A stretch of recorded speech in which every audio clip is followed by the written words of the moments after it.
மாண்புமிகு தமிழ்நாட்டின் முதலமைச்சர் அவர்கள் நேற்றைக்கு ஒரு செய்தியினை வெளியிட்டிருந்தார்கள். கிருஷ்ணகிரி மாவட்டத்தைச் சேர்ந்த வேப்பனஹள்ளி பிளாக் ஜீனூர் என்கின்ற கிராமத்தைச் சேர்ந்த 17 வயது சிறுவன் கீர்த்தி வர்மா என்பவர்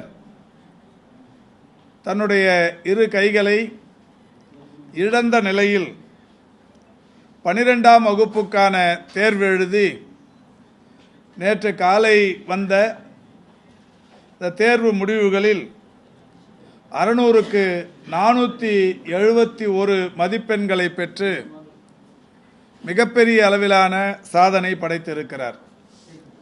இரு கைகள் இல்லை என்றாலும் கூட அவருடைய உள்ள வலிமை, வாழ்க்கையை எப்படியாவது சாதித்து வாழ வேண்டும் என்கின்ற அந்த திறமை, ஆற்றல் இன்றைக்கு 471 மதிப்பெண்களுடன் மிகப்பெரிய அளவிலான வெற்றியினை பெற்று அவர் தொலைக்காட்சிகளின் மூலமும் சமூக வலைதளங்களின் மூலமும் மாண்புமிகு தமிழ்நாட்டின் முதலமைச்சர் அவர்களுக்கு வேண்டுகோள் விடுத்திருக்கிறார்.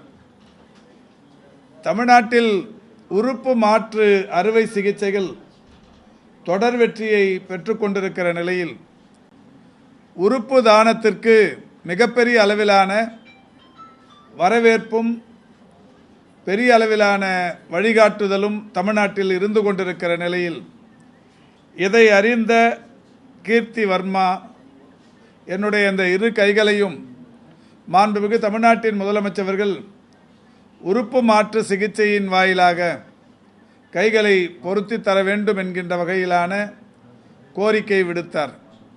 உடனடியாக நம்முடைய மாண்புமிகு தமிழ்நாட்டின் முதலமைச்சர்கள் அவருடைய கோரிக்கையை ஏற்று இன்றைக்கு பல்வேறு நடவடிக்கைகள் நேற்றைக்கு மேற்கொள்ளப்பட்டது.